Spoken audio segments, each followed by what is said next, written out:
नमस्कार, आप देख रहे हैं न्यूज़ वन इंडिया। मैं हूं आपके साथ अनन्या बेदी। उत्तर प्रदेश के लिए आज का दिन बेहद खास है। दरअसल गोरखपुर में राष्ट्रपति रामनाथ कोविंद ने उत्तर प्रदेश के पहले आयुष विश्वविद्यालय की नींव रखी। इस दौरान मुख्यमंत्री योगी आदित्यनाथ, राज्यपाल आनंदीबेन पटेल मौजूद रहे। इस दौरान इस पूरे खास कार्यक्रम में खास बात यह रही कि आधारशिला रखते वक्त बारिश होने लगी और इसको राष्ट्रपति रामनाथ कोविंद ने इंद्रदेव का आशीर्वाद बताया। देखिए, उत्तर प्रदेश को आयुष सौगात, महामहिम का गोरखपुर को गिफ्ट। आयुष से यशस्वी होगा उत्तर प्रदेश। सीएम योगी, राज्यपाल आनंदीबेन पटेल रहे मौजूद। 4 दिन के दौरे पर उत्तर प्रदेश आए राष्ट्रपति रामनाथ कोविंद आज गोरखपुर पहुंचे, जहां उन्होंने प्रदेश के पहले आयुष विश्वविद्यालय का गोरखपुर भटट विकास खंड के पिपरी में शिलान्यास किया। वैदिक मंत्रोच्चार के बीच भूमि पूजन में उनके साथ उनकी पत्नी, बेटी, राज्यपाल आनंदीबेन पटेल, मुख्यमंत्री योगी आदित्यनाथ भी मौजूद रहे। सीएम योगी आदित्यनाथ ने आयुष विश्वविद्यालय की पहली ईंट रखी। गोरखपुर में बन रहे इस आयुष विश्वविद्यालय पर पूरे उत्तर प्रदेश की नजर है। खबरों की माने तो यह आयुष विश्वविद्यालय महज 36 महीने यानी 3 साल में बनकर तैयार हो जाएगा। उत्तर प्रदेश के इस ऐतिहासिक कार्यक्रम को मुख्यमंत्री योगी आदित्यनाथ ने संबोधित करते हुए कहा है कि प्रधानमंत्री नरेंद्र मोदी ने भारत की परंपरागत चिकित्सा पद्धति को वैश्विक स्तर पर पहचान दिलाई है। भारत सरकार ने अलग से आयुष मंत्रालय का गठन किया है। इस मंत्रालय ने लोगों को आरोग्यता प्रदान करने का लक्ष्य निर्धारित किया है। शिलान्यास कार्यक्रम के दौरान अचानक बारिश शुरू हो गई तो राष्ट्रपति रामनाथ कोविंद ने अपने संबोधन की शुरुआत में ही इसका स्वागत कुछ अलग ढंग से किया। उन्होंने कहा कि भगवान इंद्रदेव भी अपना आशीर्वाद देने हम सबके बीच आ गए हैं। इसके साथ ही राष्ट्रपति रामनाथ कोविंद ने कहा कि शरीर को स्वस्थ और निरोगी रखने के लिए भारत में तमाम प्रकार की चिकित्सा पद्धतियां हैं। आयुष विद्यालय में इन चिकित्सा पद्धतियों की शिक्षा दी जाती है। आयुष विश्वविद्यालय की नींव रखने के बाद राष्ट्रपति रामनाथ कोविंद ने मानीराम, सोनबरसा में सहयोगी गुरु गोरखनाथ विश्वविद्यालय का भी लोकार्पण किया। इसमें कोई शक नहीं है कि आज के दौर में आयुर्वेद की जरूरत एक बार फिर से सबको होने लगी है। खास तौर पर कोरोना काल में आयुर्वेद से लोगों को काफी मदद मिली है।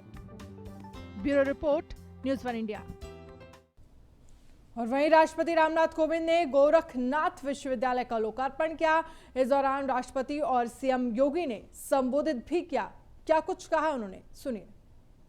आयुर्वेदिक उपचार में मन, शरीर और आत्मा के बीच संतुलन बनाए रखते हुए समग्र स्वास्थ्य प्रबंधन पर ध्यान केंद्रित किया जाता है।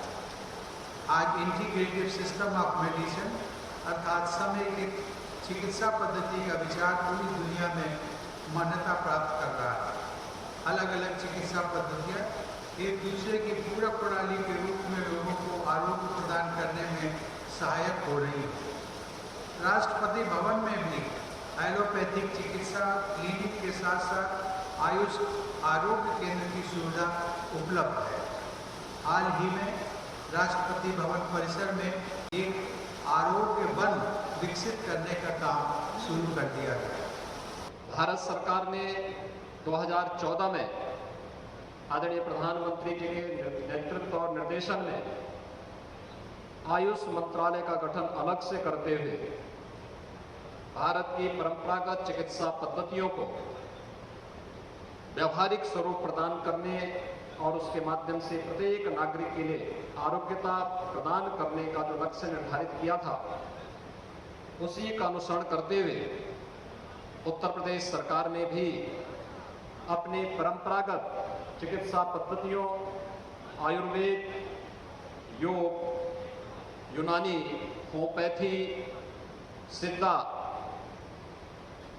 इन सभी चिकित्सा पद्धतियों को एक साथ जोड़ते हुए आयुष मंत्रालय का गठन करके इन्हें प्रोत्साहित करने का कार्य किया। उत्तर प्रदेश के विधानसभा चुनाव के लिए समाजवादी पार्टी ने बिगुल फूंक दिया है। पार्टी से नाराज और नेताओं को मनाने का अखिलेश यादव ने मास्टर प्लान तैयार कर लिया है। इसी कड़ी में पूर्व राजस्व मंत्री अंबिका चौधरी और मुख्तार अंसारी के बड़े भाई सिबगतुल्ला अंसारी ने 2017 में एसपी से दूरियां बढ़ा ली थी, लेकिन अखिलेश यादव की मौजूदगी में आज दोनों नेताओं ने पार्टी का दामन एक बार फिर थाम लिया है। देखिए रिपोर्ट। यूपी में चुनाव, एसपी का दिग्गजों पर दांव। यूपी का सियासी रण, अखिलेश का प्रण। अखिलेश का मैदान फतेह करने का मास्टर प्लान। एसपी में दिग्गजों का वापसी। उत्तर प्रदेश में विधानसभा चुनाव जैसे जैसे पास आते जा रहे हैं, समाजवादी पार्टी नाराज नेताओं के करीब आती जा रही है। 2017 विधानसभा चुनाव से पहले समाजवादी पार्टी से कई नेताओं ने अपना दामन छुड़ा लिया था, लेकिन 2022 विधानसभा चुनाव के मद्देनजर समाजवादी पार्टी उन नेताओं को अपने पाले में ला रही है।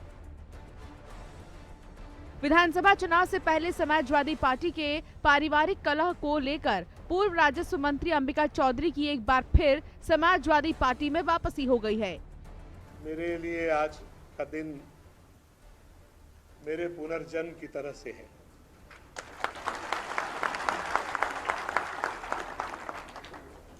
कभी कभी कठिनाइयां ऐसी होती हैं कि शब्दों का बहुत अभाव होता है। मैं आज पुनः उस स्थिति में हूं जहां मैं आपसे अपनी कोई बात कहना चाहता हूं, लेकिन मेरे लिए शब्दों का बहुत अभाव है। अतिशय स्नेह प्रदर्शित करते हुए कृपापूर्वक मुझे, मेरे पुत्र आनंद को और मेरे साथ जो दूसरे साथी आज पुनः यहाँ आए हैं, उन सबको समाजवादी परिवार में शामिल करने की अनुकंपा की। अंबिका चौधरी वैसे तो मूल निवासी बलिया के हैं, लेकिन उनका दबदबा पूर्वांचल की कई सीटों पर पड़ता है। उन्होंने न्यायिक सेवा की नौकरी छोड़कर सियासी सफर शुरू किया था। अखिलेश सरकार में अंबिका चौधरी राजस्व पिछड़ा वर्ग कल्याण मंत्री रहे हैं। चलिए अब आपको बताते हैं आखिर कौन है अंबिका चौधरी। पूर्वांचल के दमदार नेता हैं अंबिका चौधरी। मुलायम शिवपाल के करीबी हैं अंबिका चौधरी। सपा सरकार में राजस्व मंत्री रहे अंबिका चौधरी। 1993 से 2012 तक फेफना विधानसभा से विधायक रहे। 10 साल तक सपा प्रवक्ता रहे अंबिका चौधरी। इसके बाद पार्टी ने अंबिका चौधरी को बनाया एमएलसी। दोबारा राजस्व मंत्री, पिछड़ा वर्ग और विकलांग मंत्री बनाए गए। लखनऊ के कॉलेज के जमीनी विवाद में पद से हटाए गए। साल 2017 में सपा के पारिवारिक कलह के बीच बसपा में हुए थे शामिल। वहीं साल 2017 में ही अखिलेश यादव ने मुख्तार अंसारी से किनारा कर लिया था। लेकिन ये चुनाव है, यहाँ सब कुछ जायज है। कौन कब किसके पाले में आ जाएगा, ये कहना बड़ा मुश्किल होता है। 2017 के चुनाव से पहले अखिलेश के चाचा शिवपाल यादव ने अंसारी परिवार की पार्टी कौमी एकता का समाजवादी पार्टी में विलय कराया था, लेकिन अखिलेश के विरोध की वजह से अंसारी परिवार को सपा से बाहर का रास्ता देखना पड़ा था। मुख्तार अंसारी के बड़े भाई सिबकतुल्लाह अंसारी ने आज लखनऊ में अखिलेश यादव की मौजूदगी में समाजवादी पार्टी का दामन थाम लिया। अब आपको बताते हैं आखिर कौन है सिबकतुल्लाह अंसारी। माफिया डॉन मुख्तार के बड़े भाई है सिबकतुल्लाह अंसारी। अंसारी ब्रदर्स में सबसे बड़े हैं सिबकतुल्लाह अंसारी। 2007 में गाजीपुर विधानसभा से सपा से पहली बार से विधायक बने। 2012 में खुद की बनाई पार्टी कौमी एकता पार्टी से विधायक बने। गाजीपुर में दिग्गज नेताओं में सिबकतुल्लाह अंसारी की है पहचान। समाजवादी पार्टी से किनारा करने वाले अंबिका चौधरी और सिबकतुल्लाह अंसारी एक बार फिर अखिलेश यादव के नेतृत्व में काम करने को तैयार हैं। खबर तो ये भी है कि पार्टी से नाराज कुछ और नेता फिर से समाजवादी पार्टी का दामन थाम सकते हैं। इसलिए मुझे खुशी है, आने वाले समय में उत्तर प्रदेश की जनता परिवर्तन चाहती है, उत्तर प्रदेश की जनता बदलाव चाहती है, उत्तर प्रदेश की जनता विकास के रास्ते पे चलना चाहती है, खुशहाली के रास्ते पे चलें। हम आपको भरोसा दिलाते हैं, आपके जुड़ जाने से समाजवादी पार्टी को और ताकत मिलेगी और मजबूती मिलेगी। 2022 के विधानसभा चुनाव को लेकर अखिलेश यादव अपने पुराने सुरमाओं को नए योद्धा के तौर पर पेश कर मैदान फतह करने की तैयारी में हैं। Bureau report, news 1 India. और वहीं सिबगतुल्ला अंसारी के सपा में शामिल होने पर यूपी बीजेपी ने ट्वीट कर अखिलेश यादव पर निशाना साधा है। यूपी बीजेपी के आधिकारिक ट्विटर अकाउंट से ट्वीट किया है कि यही है सपा का असली चेहरा, किसी तरह सत्ता हाथ आ जाए, भले ही माफिया मुख्तार अंसारी के परिवार से हाथ मिलाना पड़े, लेकिन उन्हें यह भूलना नहीं चाहिए कि यूपी का मुख्यमंत्री कौन है। तो यूपी बीजेपी की तरफ से ये ट्वीट किया गया है, आधिकारिक ट्विटर हैंडल से यह ट्वीट बीजेपी ने किया है और सपा पर निशाना साधा। मुजफ्फरनगर में राष्ट्रीय लोकदल के राष्ट्रीय नेतृत्व के आह्वान पर आज जिले की सभी तहसीलों पर लोकदल ने जोरदार धरना प्रदर्शन किया। मुजफ्फरनगर की खतौली तहसील पर रालोद के प्रदेश प्रवक्ता अभिषेक चौधरी के नेतृत्व में अनोखा प्रदर्शन देखने को मिला है, जहां पर रालोद नेता भैंसा बुग्गी पर सवार होकर धरने पर पहुंचे और अपनी मोटरसाइकिल भी भैंसा बुग्गी पर रखकर लाए। साथ ही खाली सिलेंडर और पानी के मटके भी लेकर रालोद नेता धरने पर पहुंचे।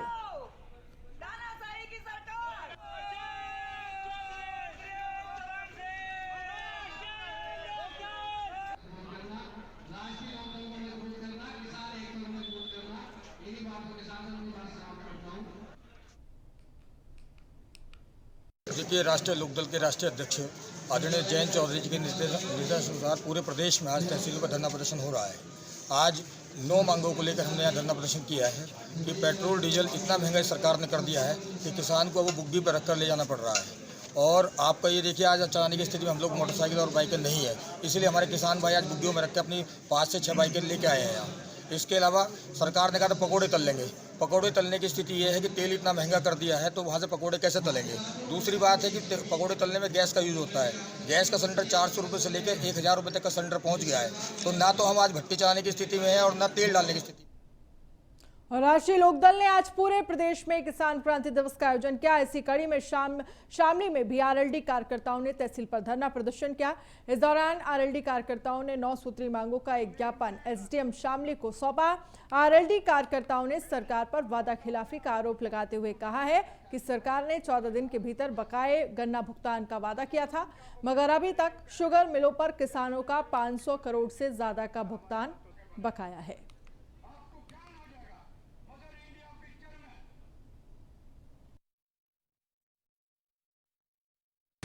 आज ये धरना हमारे जो राष्ट्रीय लोकदल के राष्ट्रीय अध्यक्ष जयंत चौधरी जी हैं, उनके आह्वान पर ये सभी तहसीलों में जो है धरना दिया जा रहा है।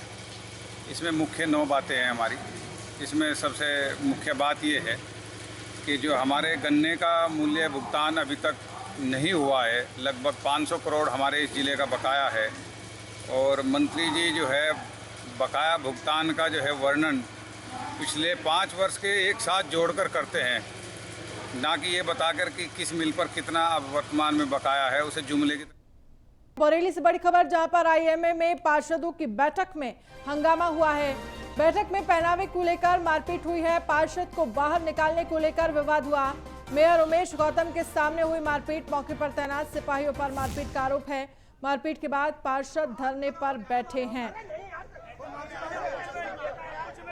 तो बैठक में पहनावे को लेकर ये मारपीट हुई है। आईएमए में पार्षदों की बैठक में हंगामा हुआ है। बड़ी खबर आपको दिखा रहे हैं। बैठक में पहनावे को लेकर यह हंगामा हुआ है।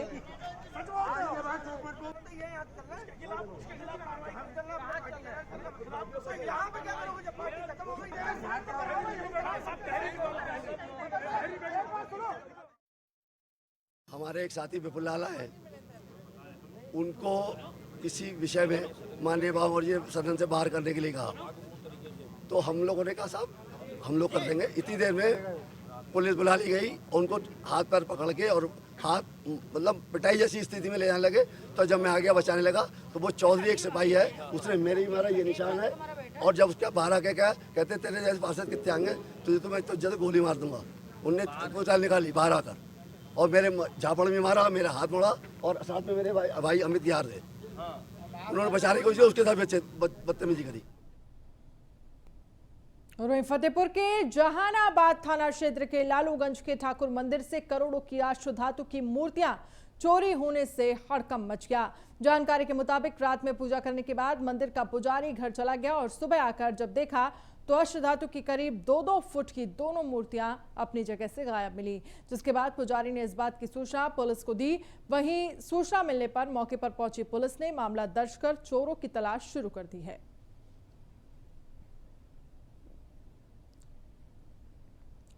तो चोरों की तलाश शुरू कर दी है। अष्टधातु की जो मूर्तियां हैं वो मंदिर से गायब नजर आईं।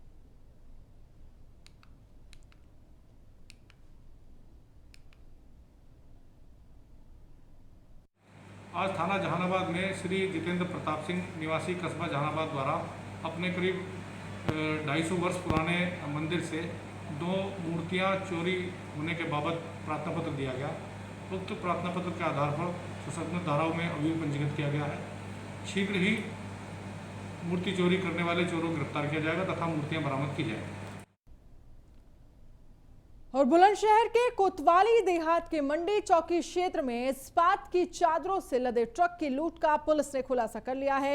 मामले में पुलिस ने 7 लुटेरों को गिरफ्तार किया है। पुलिस ने लुटेरों के कब्जे से 4 तमंचे और कारतूस भी बरामद किए हैं। लुटेरों ने 20 अगस्त की रात को ड्राइवर और कंडक्टर को बंधक बनाकर लूट की वारदात को अंजाम दिया था। पकड़े गए लुटेरों के खिलाफ जिले के कई थानों में मुकदमे दर्ज है।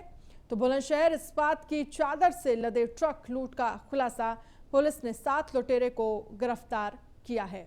चालक को बंधक बनाकर लूट की थी।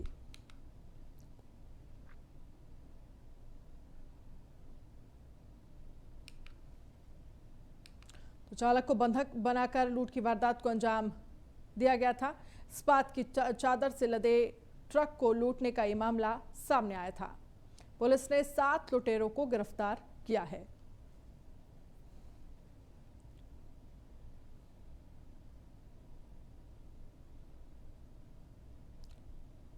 तो पुलिस दिनांक 19/20 की रात के समय थाना कोतवाली देहात के मंडी चौकी क्षेत्र में एक ट्रक जो फरीदाबाद हरियाणा से उत्तराखंड जा रहा था काशीपुर जनपद के लिए, उसमें लोहे की चादरें लगभग 18 टन के आसपास थी और उसको कार सवार 6 बदमाशों के द्वारा कब्जे में करके लूट लिया गया था। लगातार हमारी स्वाट की टीम प्रयास कर रही थी। इंस्पेक्टर स्वाट सुधीर त्यागी और इंस्पेक्टर अखिलेश गौड़ के नेतृत्व में पूरी टीम ने बहुत ही परिश्रम के साथ तकनीकी तरीकों का सहारा लेते हुए गाड़ी को ट्रेस किया, अभियुक्तों को ट्रेस किया और एक पुलिस मुठभेड़ में ये अभियुक्त गिरफ्तार किए गए हैं। तो चालक को बंधक बनाकर लूट की वारदात को अंजाम दिया गया था, जिसमें पुलिस ने 7 लुटेरों को गिरफ्तार कर लिया। इस्पात की चादर से लदे ट्रक लूट का खुलासा पुलिस ने किया है। बड़ी कामयाबी यहां पर पुलिस को मिली है। पुलिस ने 7 लुटेरों को गिरफ्तार किया है।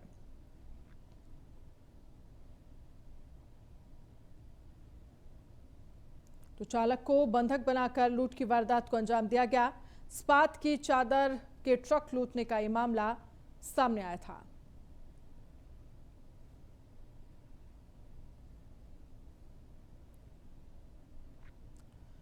मेरठ में आज सुबह दिन दहाड़े एक बड़ी वारदात को अंजाम दिया गया, जिसका कनेक्शन प्रॉपर्टी से लेकर पॉलिटिक्स तक हो सकता है। दरअसल AIMIM के पार्षद जुबैद अंसारी की गोलियों से भूनकर हत्या कर दी गई। जब तक लोग कुछ कर पाते, समझ पाते, तब तक बदमाश सनसनी मचाकर फरार हो चुके थे। फिलहाल पुलिस इस मर्डर केस को प्रॉपर्टी विवाद के एंगल से जोड़कर देख रही है, लेकिन मामला कुछ और भी हो सकता है। देखिए रिपोर्ट। AIMIM पार्षद की दिन दहाड़े हत्या। बदमाशों ने पार्षद पर बरसाई गोलियां। ताबड़तोड़ फायरिंग से दहला इलाका। हत्या की तफ्तीश में जुटी पुलिस। मेरठ में एक बार फिर से बदमाशों का तांडव दिखा। बेखौफ 4 बदमाश 2 बाइक से आए और दिन दहाड़े AIMIM पार्षद जुबैर अंसारी को गोलियों से भूनकर चले गए। सरेआम दिन के उजाले में हत्या की इस खौफनाक वारदात से मेडकल थाना क्षेत्र का पूरा इलाका दहशत में है। जब तक किसी को कुछ समझ में आता, तब तक बदमाशों ने एक एक कर कई गोलियां दागी और फायरिंग करते हुए निकल गए। मेडकल थाना क्षेत्र में शास्त्री नगर स्थित संतोष हॉस्पिटल के पास AIMIM के पार्षद जुबैर अंसारी रहते थे। जुबैर अंसारी शनिवार की सुबह घर पर ताला डालकर स्कॉर्पियो में सवार होने जा रहे थे। तभी पहले से ताक लगाए बैठे बाइक सवार बदमाशों ने पार्षद पर गोलियां बरसा दी। ताबड़तोड़ फायरिंग में जुबैर अंसारी की मौके पर ही मौत हो गई। हमलावर वारदात को अंजाम देकर फरार हो गए। पुलिस हत्या के पीछे प्रॉपर्टी का विवाद मानकर चल रही है। अभी हम लोग जांच कर रहे हैं, सीसीटीवी फुटेज भी कुछ मिले हुए हैं। जैसा परिवारजनों का मामला है, प्रॉपर्टी डीलिंग से जुड़ी हुई है, लोगों के साथ विवाद की बात भी प्रकाश में आई है। इन्वेस्टिगेशन की जा रही है, शीघ्र घटना का खुलासा। प्रॉपर्टी का भी इन्वेस्टिगेशन हमारी शुरू हुई है, जो भी चीज़ें आएंगी वो बाद में तथ्य के रूप में। जुबैर के परिजनों की माने तो उनकी किसी के साथ कोई रंजिश नहीं थी, लेकिन सच ये भी है कि प्रॉपर्टी डीलिंग के कारोबार में कई दुश्मन बन जाते हैं। इसके साथ ही बताया जा रहा है कि पार्षद की हत्या के पीछे की वजह कुछ और भी हो सकती है, लेकिन अभी पुलिस प्रॉपर्टी विवाद ही हत्या की वजह मान रही है। कहने वाले तो यहाँ तक कह रहे हैं कि हत्या राजनीतिक भी हो सकती है, क्योंकि जुबैर अंसारी AIMIM के लिए जोर शोर से प्रचार कर रहा था और पार्टी को लगातार मजबूत करने में लगा हुआ था। फिलहाल पुलिस इलाके में लगे सीसीटीवी कैमरे खंगाल रही है। आरोपियों की तलाश में नाकेबंदी भी कर दी गई है। मेरठ से न्यूज़ 1 इंडिया के लिए के शर्मा की रिपोर्ट।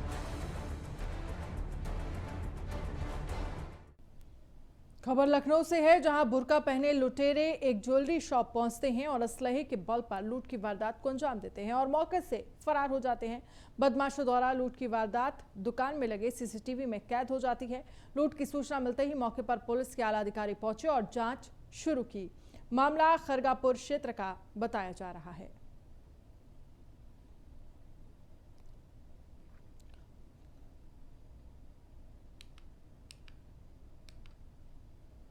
खबर कानपुर से है, जहां पर लाल इमली चौराहे पर युवक का हाई वोल्टेज ड्रामा। बिना हेलमेट सिपाही को देख भड़का युवक। रेड लाइट सिग्नल पर युवक ने जमकर बवाल काटा। युवक के हंगामे के बाद सिपाही का चालान काटा। यातायात पुलिसकर्मियों ने सिपाही का चालान काटा है। नहीं, ये तो गलत बात है, आपको चालान करना पड़ेगा।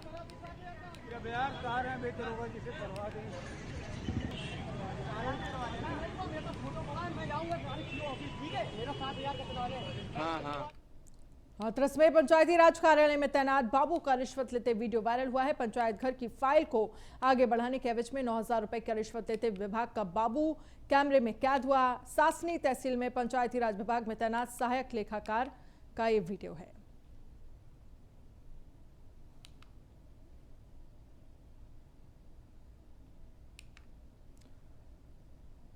बिजनौर में लापता युवक का शव मुरादाबाद में मिला। परिजनों ने ठेकेदार पर हत्या का आरोप लगाया है। युवक 4 दिन से घर से लापता था।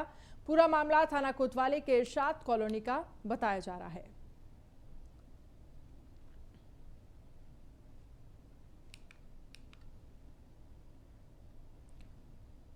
बागपत में अवैध असलाह के साथ युवती का फोटो वायरल हुआ। युवती ने युवक के कनपट्टी में पास पिस्टल लगाकर फोटो वायरल की। फोटो बड़ौद कोतवाली क्षेत्र का बताया जा रहा है।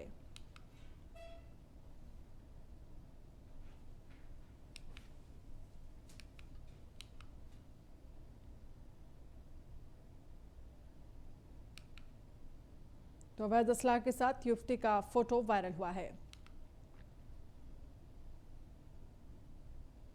और अब आपको रायबरेली की खबर बताते हैं, जहां एक बच्ची की जान झोला छाप डॉक्टर की भेंट चढ़ गई। बताया जा रहा है कि मासूम बच्ची का कल शाम तेज बुखार आया, लिहाजा बच्ची के इलाज के लिए उसका मामा कुर्मिया मऊ चौराहे पर स्थित एक मेडिकल स्टोर ले गया। बच्ची के मामा नवनीत का आरोप है कि मेडिकल स्टोर के संचालक ने बिना चेकअप किए इंजेक्शन लगा दिया, जिससे बच्ची की हालत और बिगड़ने लगी। लिहाजा बच्ची के परिजन उसके हायर सेंटर ले जाने लगे, लेकिन बीच रास्ते में ही बच्ची ने दम तोड़ दिया। फिलहाल मेडिकल स्टोर का संचालक फरार है। पीड़ित परिवार ने पुलिस को मामले की जानकारी दी है।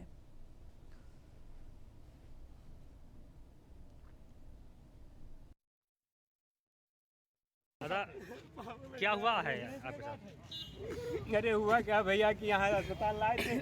हाँ, और कल बुखार आया था हल्का। किस अस्पताल लाए थे? हाँ, अभी कल सुबह आए और लगा दिए सुई, बस लड़की खत्म। किसने? कल शाम को जो है कि हल्का बुखार था जी, तो सुबह हम बोले कि ऐसा है कि बच्चा इलाज करा लो। कहाँ पर इलाज कराने? तो इलाज यहीं कुर्मिया मऊ में जो है। कौन से डॉक्टर? पीजे डॉक्टर। ये वहाँ से लाए तो बुखार नाप के उसके बाद में सुई लगाया, सुई लगा के दवा दिया, पलटी हो गई।